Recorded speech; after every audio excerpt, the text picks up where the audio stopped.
hear any comments that you may have, any advice that you may have in approaching literature reviews, and happy to answer any questions if I'm able to do so at the very end. So please save those for the end, and I will get to the chat at the end of the seminar. So let's dive right in for our topic of the day, literature reviews again. I am a very animated presenter and lecturer, so I apologize for that. I know it can be sometimes a little bit distracting, so I'm going to turn off my video for the actual presentation. Can you just give me a thumbs up, folks, on your screens there if you can hear me okay, though? You can. Fantastic. So I will turn my video back on at the end of the presentation so I can just sort of show myself and answer any questions. Thanks so much for the confirmation there, folks. But otherwise, I'll just sort of keep it off, not to be a distraction, and dive right in. So I should mention off the forefront, sorry, I'm not sure why my slide is taking a minute to change.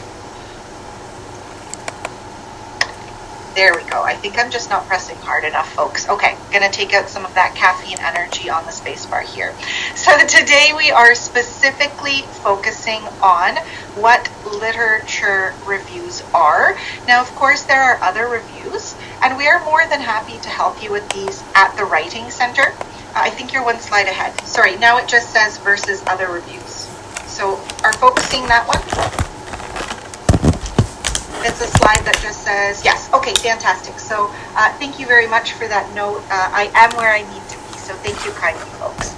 So yes, so today we're dealing with literature reviews, although we can help with any type of writing at the Writing Center, including meta-analyses.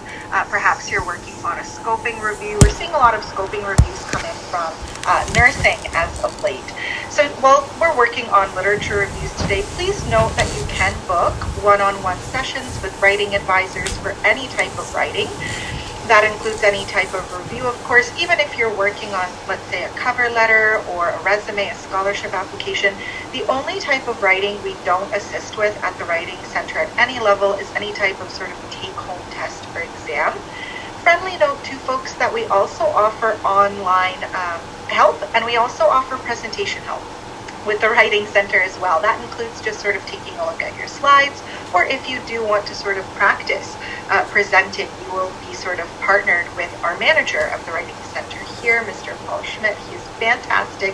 His presentations are absolutely stellar. He also lectures at Ivy, so he's really, really good at it and very, very approachable. So whether you'd like some tips on your slides, or perhaps you'd like to practice something that you will be presenting at a workshop or a conference, or maybe you're sort of at that point in your academic journey where you'd like to sort of practice for your actual defense. We're happy to help with those things too. So while our focus today is on literature review, again, those are different than other types of reviews, although some items that you may need to include in, let's say, a literature review or a meta-analysis or a scoping review, they may overlap. So if you're asked to produce a meta-analysis for any of your graduate level coursework, basically this is a statistical results review of several studies. It's mainly looking at quantitative research.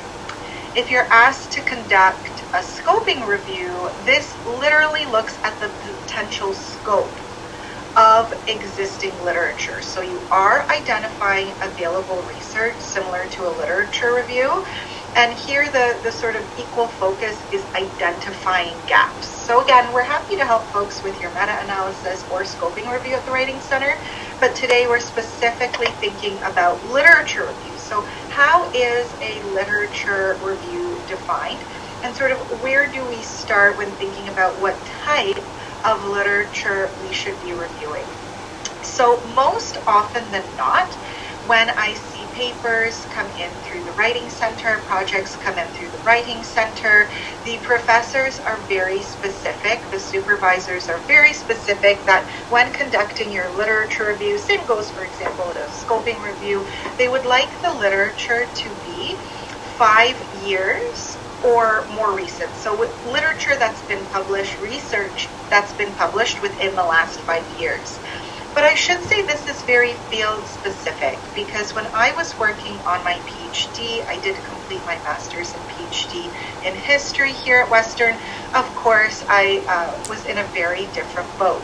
So this is what I mean by course specific. As a historian, looking at the Holocaust in particular, when I was conducting literature reviews, I did go back to the beginning, if you will. It's a rather short history, if you think about it in the scheme of world history. So I did go back to the 1950s and 1960s, the sort of birth of Holocaust historical literature, if you will, to look at sort of the pioneering works that originally existed.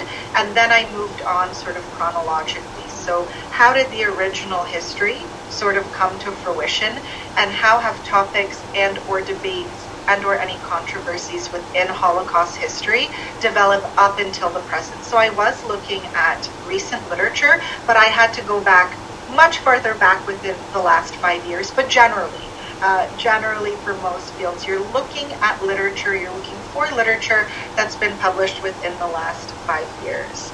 So again, it really depends on your field.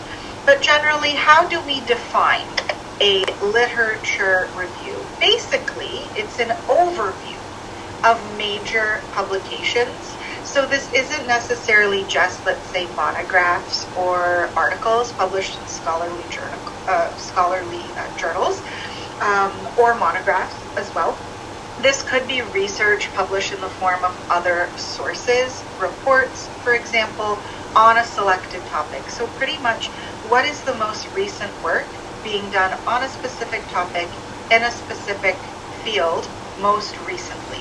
So before you can conduct your own original work for either your master's thesis, for example, or your PhD dissertation, you should know what has been done, what has been written on the topics already.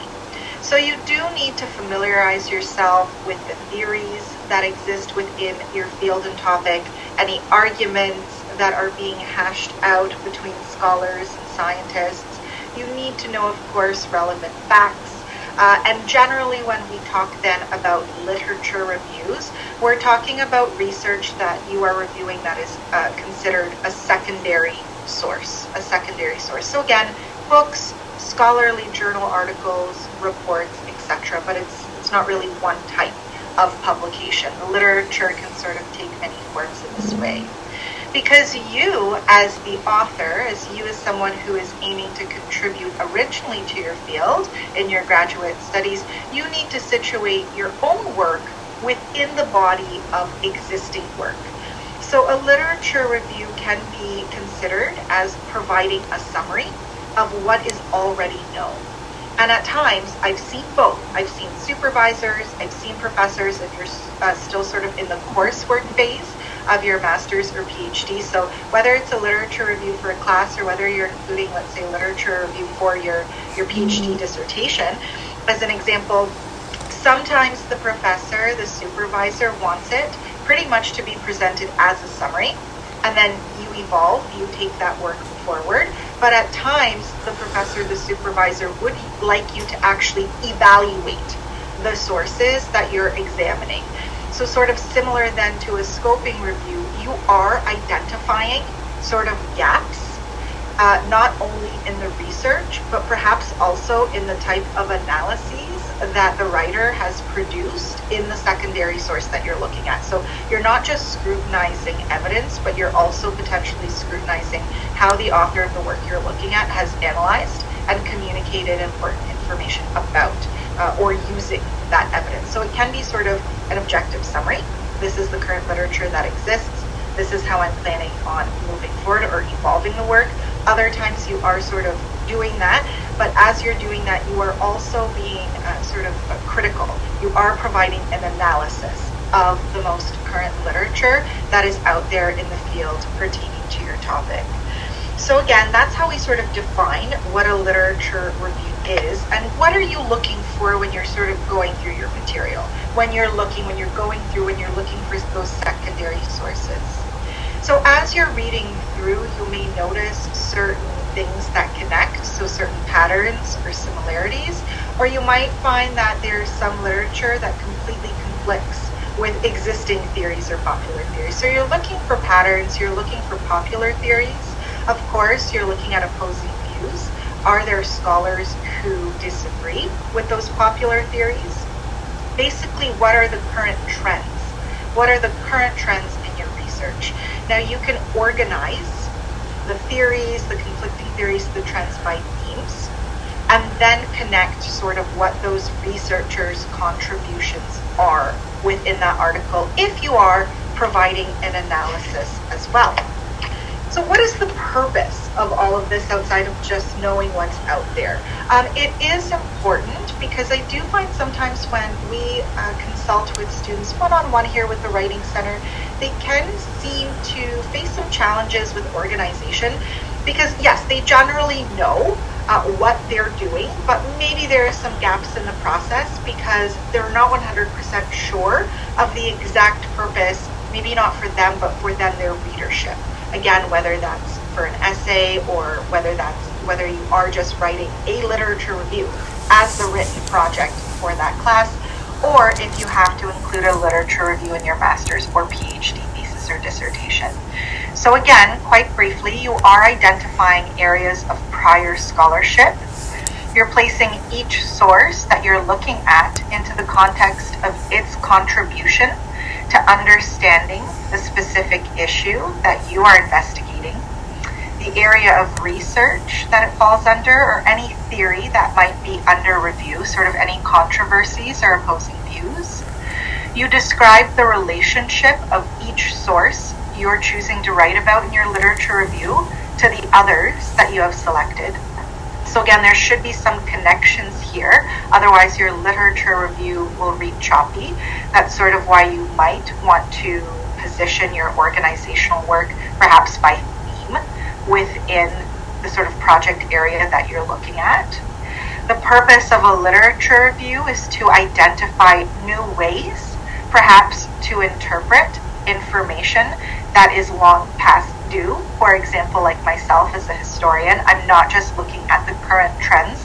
I had to start from the very beginning of the birth of Holocaust scholarship, again, pretty much from the 1950s. With that being said, there are many historians that will look at publications from the 50s, 60s, 70s, 80s still, and interpret maybe those sources using a different lens. So already that evidence, that material, and that analysis by those historians using, let's say, a Marxist lens, or a queer lens, or a feminist lens, etc. So you're identifying new ways to interpret material that perhaps already exists. You're not suggesting sort of how to move it forward just yet. But in this way, if you're identifying new ways to interpret or identifying how others are finding new ways to interpret current evidence and research, this may shed light on any gaps in the research and in the evidence that currently exists. So scoping reviews too, they're very much looking for those gaps in the literature in the field. What's missing? What connections haven't been made yet and need to be? Now this, of course, points the way forward for further research or more research. And this is where you come in. So this is where your original contribution in your dissertation or in your master's thesis will come into play. But of course, you need to identify what has come before you so that it's very clear to your readership, your supervisor, eventually the defense panel, how you are contributing to the field and how your work is original within that field, whether again it's a new interpretation or perhaps you are conducting lab experiments, perhaps your research is original in and of itself, but you would have to know what sort of scientific inquiry was made prior to your experiments to sort of discuss how you are evolving that particular field or that particular theory, if you will.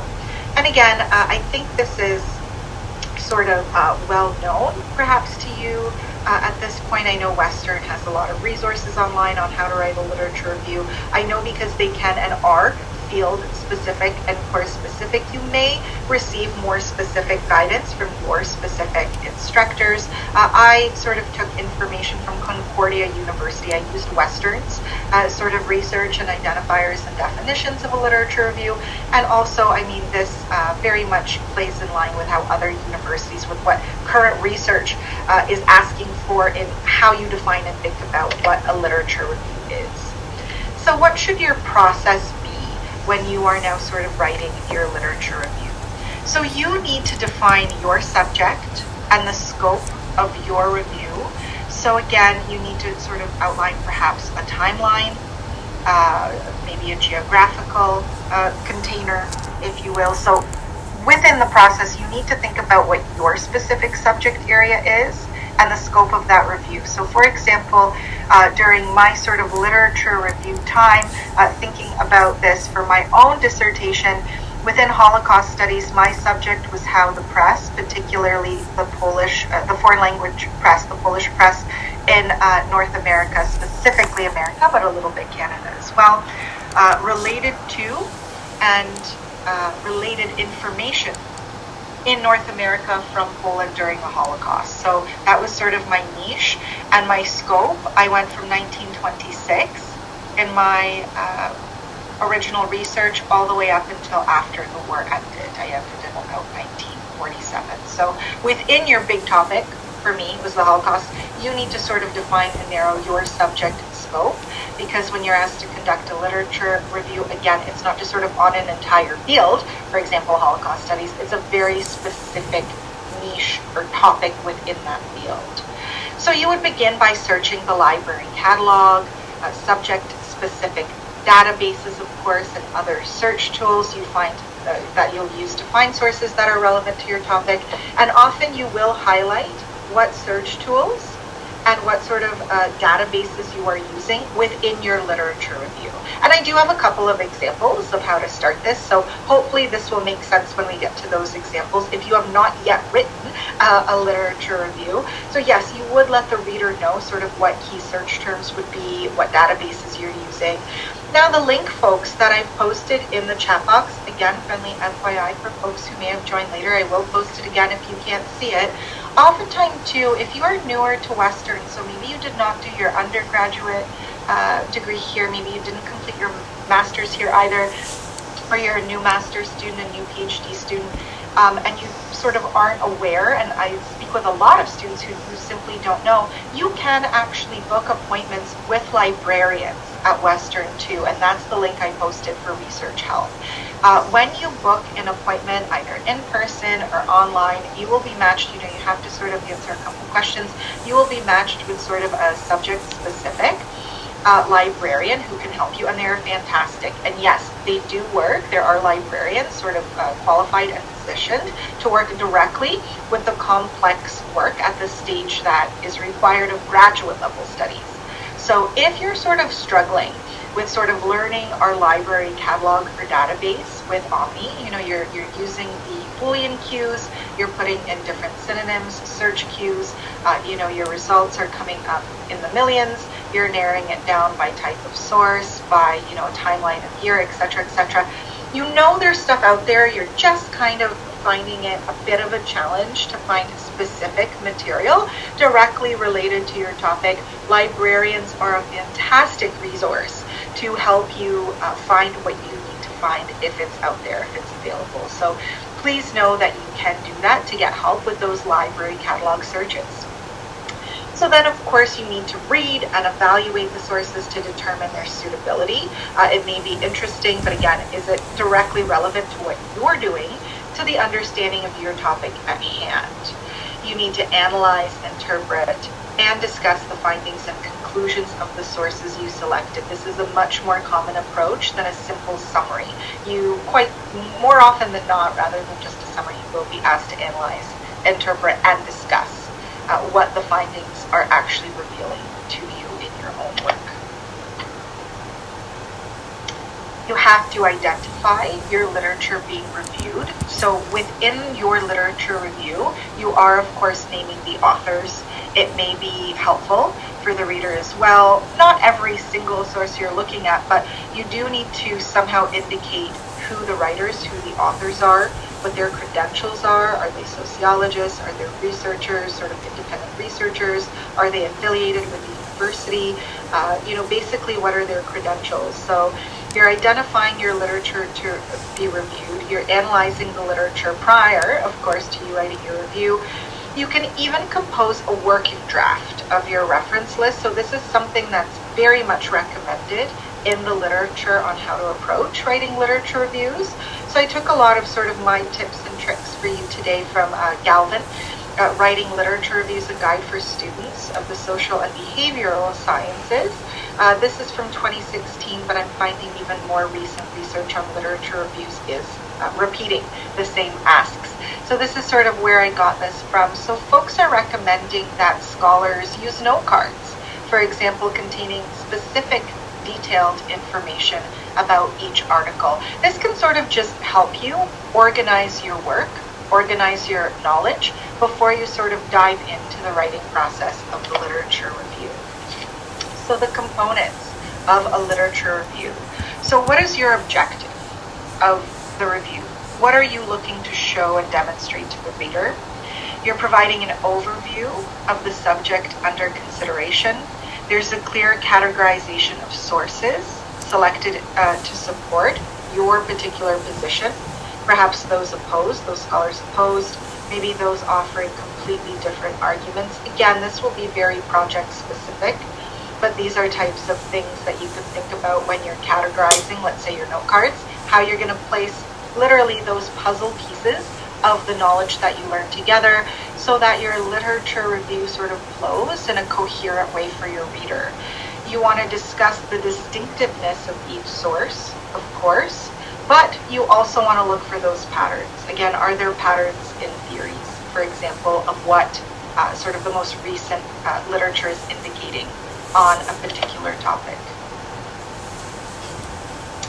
Evaluating your sources. When you're actually evaluating your sources, because again, this research process, this sort of time where you're actually conducting the research, you're reading the articles, you're reading the books, you're reading the reports, you may come up with material that's directly relevant to you. Then you may also find material that is very interesting and related, but just not directly enough that it garners inclusion in your literature review. We sort of call this going down rabbit holes, things that are interesting but not directly relevant to your purpose. I'm guilty of this. I just, when I'm very intrigued or interested in a topic, I'll just keep going down that rabbit hole and have to rein myself in and think, yes, this is interesting. I'm glad I know this. But for the purpose of this particular literature review, it doesn't directly relate. So again, consider the following when you're evaluating your sources, but also when you're evaluating your sources when you're actually writing the review. So again, what is the author's expertise in the particular field? Maybe they're a pioneer in the field. They're just sort of getting all the credit for being the first to come up with a theory. I think almost every paper I've been seeing in the last month, or every other paper, is referencing the phenomenal Kimberly Crenshaw and her intersectionality theory. So we do have these pioneers when it comes to ideas and innovations and theories. So why are you including a specific source by a specific author in your literature review? Perhaps the source is older and you are purposefully including it because it is a pioneering work that has since been built on and evolved, but the foundation is still very much relevant to research today. So what is the author's expertise? Are they a professor? Are they a researcher? What is their affiliation, sort of with their employers, that kind of thing? Because as we know, even in academia, folks do have agendas. Oftentimes those agendas may be funded. So sort of in objectively looking at the author, what are their credentials? Are the author's arguments supported by empirical evidence? Are they utilizing those quantitative or qualitative studies? I think as academics, whether we're more junior or senior, we can sort of fall into the trap of providing our own analyses without substantiating it enough at times. We know it, but of course we have to prove it. So are the author's arguments sufficiently, shall I say, supported by empirical evidence? This is something that you are weighting, as you're considering, what you're including and why you're including it in your literature review. Is the author's perspective too biased in one direction, or are opposing studies and viewpoints also considered? I think this is important for any type of investigation, whether you're writing a report, an essay, a literature review, etc. And does the selected source that you're using in your literature review contribute to a more profound understanding of the subject? Is it adding anything to your understanding of the subject matter? So I'm going to provide an example here. This one is a little bit more of the objective kind, where the literature review is sort of outlining what exists. It is making connections, it is identifying gaps, but it's not like particularly analytical where it's scrutinizing, where the purpose is to scrutinize theories and authors. So this is a real example of an abstract from a literature review. It was published in 2022. And my very last slide, you can sort of jot down anything of interest to you. I do include the actual name of this literature review of the journal too. I have a citation of where this comes from. But green jobs, I'm finding, is a real topic of interest with folks here at Western. And it's a concept that, we're talking about and thinking about, but is also maybe super confusing as well. So I thought this would be an interesting example for today's seminar. So an example of an abstract from an actual published literature review. So it reads, in the past 2 decades, so again, that's their scope, that's sort of when they've been looking for research, is not the last 5 years, but in the past 2 decades, the topic of green jobs has drawn particular attention, resulting in a widely diverse and relatively large number of published papers. Although a determinant for the increase of knowledge, the heterogeneity of these studies may raise the issue of a systematic documentation of the key contributions in this field. In this context, the present research focuses on analyzing, so there will be some analysis here, the scientific literature published in the last 5 years. So they will provide context, but for their particular review, they will focus on the last 5 years on the topic of green jobs with the aim. So again, I asked you to be clear with identifying your purpose, and this is how this author does this. With the aim to identify definitions and meanings associated with the concept of green jobs, the connected terms, areas of research interest, and the main theoretical and practical results. So currently the results reveal that although there is no uniformity in the definition of the concept, hence my initial comment of the confusion, there is still a convergence toward the initial meaning offered by the, and then I won't bother you with the acronyms there, report of 2008. But now we're seeing they are using a context that's beyond the 5-year point, but they've made that clear. Moreover, using scientific software, and they're listing it, so Voss Viewer, our research shows that the concept of green jobs is most linked with the following terms: sustainable development, the green economy, the circular economy, the welfare economy, the European Green Pact, energy, renewable energy, economic development, and employment. Furthermore, our analysis reveals that the studies focused on green jobs are mainly concerned with the following issues: green jobs creation, work-life balance, correlations between green business and green jobs, and the role of local government in supporting green jobs. So their analysis reveals the following. They're not suggesting at this point to, how we can take the research further.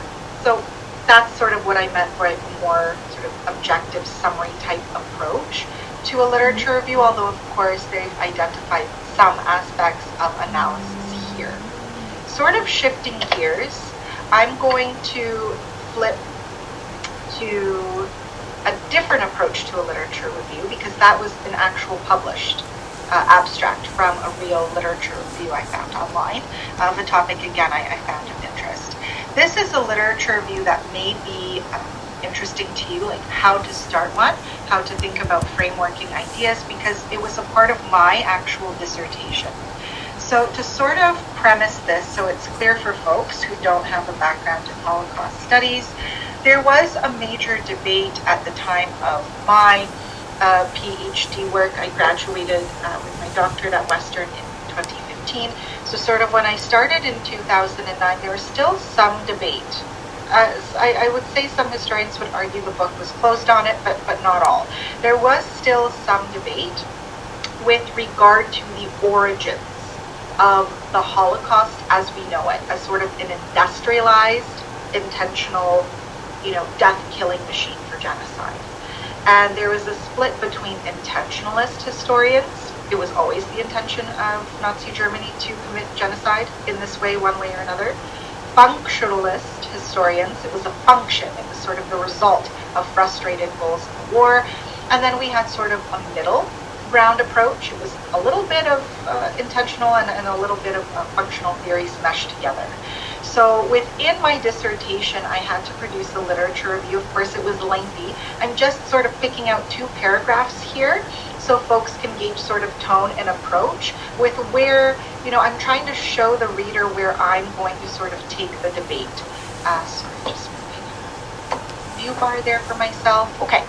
So this is sort of how I approached it, and I did find that my readership found this a clear, palatable way to sort of highlight gaps or where I am taking sort of the conversation, where I am taking the debate further within my dissertation. So Dr. Christopher Browning provides the most coherent interpretation of the origins of the Holocaust by taking a middle ground approach between the intentionalist and functionalist position. He claims that his position can be considered moderate functionalist in that he does not support the notion of a fixed goal of genocide due to the attempted expulsion plans, including Havara, Nisko, Lublin, and the Madagascar deportation plans. However, he does purport that the final solution was the culmination of Hitler's fervent anti-Semitism, the chaotic and competitive makeup of the Nazi regime, the defenseless position of the European Jews, and the war that produced the final solution.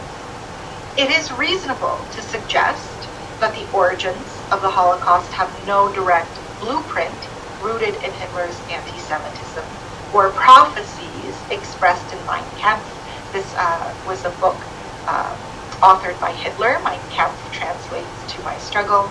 However, there exists a definite relationship between the events of the 1930s, including the exclusion of Jews and undesirables from society using social, legal, economic, and medical tactics, and the death camps of the 1940s.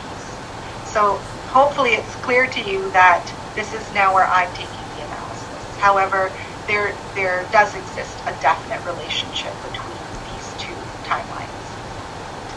This relationship does not suggest an evolutionary process due to frustrated goals of failed deportation plots, so now I'm completely going against the one particular school of thought, but rather it suggests a relationship between ideology and the methods used to realize Nazism's goal of attaining Lebensraum. This is German for living space for German citizens while being Judenrein, or free of Jews, at any cost. The means to these ends were perhaps undecided before the war, but the goals were clear. As Claudia Kuhns asserts, even in the 1930s, no bystander could deny the intention of the Nazi leadership to eradicate Jews one way or another. Hence, the implication of eradication is not contingent upon the means used to achieve this objective, and highlights the fact that Nazi society was willing to allow the eradication to unfold regardless of the actual means used. What the debates between intentionalist and functionalist historians illuminate is that the precise timing and nature, so deportation or mass murder, of the decision for the final solution remains a central focus in both frameworks. So I just sort of wanted to give you 2 different kind of examples, a published literature review, an abstract at least, and sort of the details that they've included, and sort of how I've positioned a part of a literature review for an actual dissertation.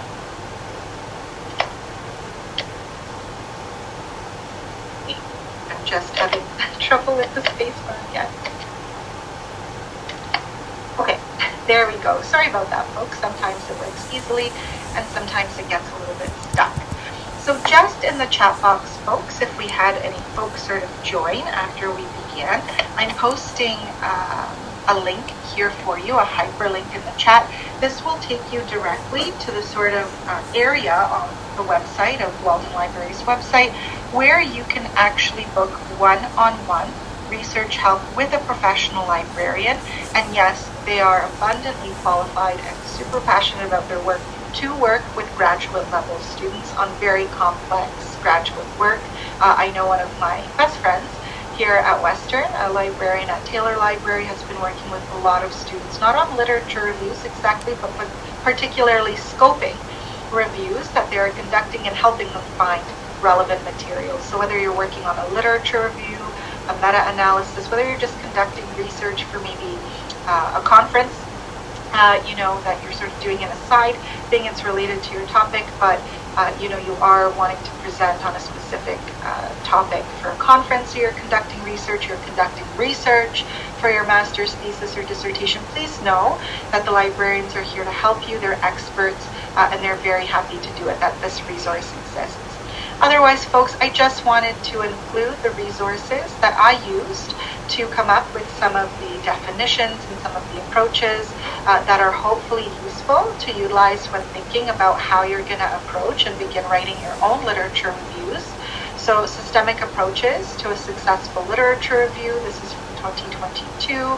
Writing Literature Review, a guide for students of social and behavioral sciences. The third source, meta-analysis and traditional systemic literature reviews. Again, this was not our focus, but I know folks are interested in it. So please know that there's an abundance of literature available literally on how to write different types of reviews. And then this very last source here, this is where I took the abstract from the published literature review. It was titled Green Jobs, a Literature Review from the International Journal of Environmental Research and Public Health from 2022. So that is all for me, folks. For some it may be rudimentary, but I hope for others maybe it was a very sort of useful way to think about how to begin sort of the process of conducting and writing a literature review. So I'm going to turn my camera back on now. Hello. I'm going to see if I can open the chat box in a different... can you please explain the component of a literature review? Again, it seemed fast and I didn't get much. Okay, so the component, do you mean what should be included? Components of a literature review. Yes. Okay, fantastic. I'm just going to go back. Thank you very much. I'm just going to go back. I'm a visual learner, so I'm sorry I'm doing this, but it would be helpful for me to see if I was asking this question. Components. Just going to go back here. So what is the objective of your actual literature review? Why are you conducting it? So what are you looking for and why? Overview of the subject under consideration. The clear categorization of sources selected to support your particular position. Are you also looking, or is the literature, did it also consider those folks, that literature that oppose that position or offered completely different arguments? A discussion of both the distinctiveness of each source and similarities with others. So again, if we go back, this is sort of the purpose of a literature review and sort of what you're looking to do. You identify areas of prior scholarship. You place each source into the context of its contribution. You describe the relationship of this source to the others that you're writing about. Again, are there similarities and patterns? Are there complete opposing views? Did the literature identify new ways to interpret research, past research? Was any light shed on if there are any gaps in your field or on your topic? And are there sort of any indications of how the author suggested the research can be taken that step further for original contribution? There we go. I think I'm back now. Fantastic. Can you share slides? No, I'm sorry. I cannot share slides. We don't share slides from the seminars. I'm very sorry. With that being said, we will have GradWrite again next semester. So I'll be doing this again next semester for anyone who missed. And again, if you're working on a specific specific literature review, scoping review, meta-analysis, whatever type of review it may be, and you're wanting to go through some of your writing with a senior writing advisor, if you're a graduate level student and you book an appointment at the Writing Center, you will only be paired with a senior writing advisor, meaning we all have our either master's or PhD or extensive teaching research experience. I know sometimes graduate level folk are a little bit concerned, will I be paired with like a student volunteer? They are lovely, they are competent, they are helpful, but at this level, at the graduate level, if you were to book an appointment, you would not be sort of matched, you would not see the availability of any of our student volunteers, you would be paired directly with a professional senior writing advisor. So if anything is sort of confusing with regard to literature reviews for your specific project, we're more than happy to discuss that with you one-on-one. Absolutely. Can I make an appointment to get advice on what kind of review to choose? Thank you for that question. Now, do you mean what type of research should be included, or whether you are writing a meta-analysis, a scoping review, a literature review? I think I can answer this without you clarifying. If I don't hit the nail on the head, please do clarify. If you're asking about can you make an appointment to get advice on what type of review to actually do, like am I doing a scoping review, am I doing a meta-analysis, am I doing a literature review, that is definitely a conversation to have with your professor or your supervisor. It's generally field specific. So again, nursing students, I would only really see scoping reviews, not necessarily literature reviews. For historians such as myself, it would be literature reviews, so it's very field specific. If you're unclear, I would ask your professor. Now, if your question was like what kind of review or what kind of research to include in my own literature review or scoping review, I think that would be an appointment better made with a research librarian, because they're the experts in that regard and they can sit down, talk to you about your specific project, your specific scope, and help you find relevant material to include in a literature review or a scoping review. So I do hope that answered your question. If it didn't, I apologize. You can clarify either by talking to me here or clarifying in the chat. Again, I'm posting that link there again, folks, for you on how you can book a research appointment. Both answers, thank you very much. I'm very glad to hear that. This might be off topic or out of the topic, but I wondered if citing and referencing will be explained this week. So citing and referencing, I actually did that seminar a couple of weeks ago. It was under our undergraduate series. It was literally called, sorry folks, it's called Referencing Your Paper. So that will happen again next semester. So please feel free. So this is Grad Write Week. We do all of our seminars condensed in this week for graduate level folk, but there are also writing seminars for undergraduates if you look on the Writing Center website. But I do think that a lot of these may be helpful for any folks, because there's also a seminar, let's say, that's sort of bunched under undergrad, the undergrad tab, that talks about like how to start thinking about a resume or a cover letter. What I will say though, folks, is that although I do try to help, like during my own one-on-one sessions, I use Chicago as a historian. Again, the style of referencing and citation that you're using is going to be very field specific. And you're in psych, if you're in psych, you're using APA. If you're in Soc, you're using ASA. So if you were to book an appointment here at the Writing Center for citing or referencing help, we would struggle a little bit. We would try to help you, but we're just looking up guides, citation guides, and trying to help you understand them. With that being said, you can actually, because it's librarians too who are the experts in referencing and citation, you can, if you just Google citation reference help, Weldon UWO, again, you will choose what field you're in, because librarians too, depending on their degree, will be more well-versed in different styles. You can book appointments with a librarian to actually go through to make sure that you are citing and referencing correctly according to a specific style. Please, I don't have the link for booking the appointment. Okay, this is for research help, folks. I'm going to try to find citation help. Citation help, UWO. Here's citation guides, but also here are the guides. Western also gives you generators as well. I'm just Googling, folks. Sorry, just give me a second here.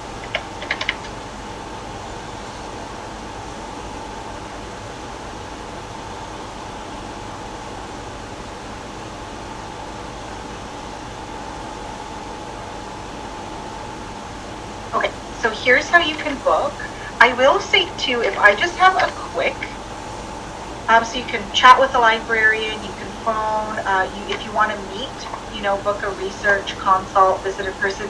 During those research consults too, you can also, of course, ask referencing and citation help. I should say in that last link, the very first sort of image, you could say, ask, chat with a librarian. I use this all the time. Be careful, folks, because it's a very good service. As soon as you click on it, a librarian will log on within a minute or two. So have your questions ready. And sometimes if I get obscure questions like, this is my source, I'm using APA, this is how I'm citing it, am I doing it correctly? So sort of for those quick or obscure questions, you can use the chat function.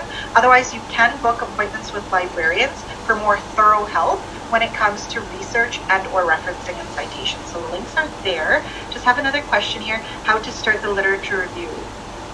Something very broad and then something narrow. I'm also having trouble deciding on how much to be included.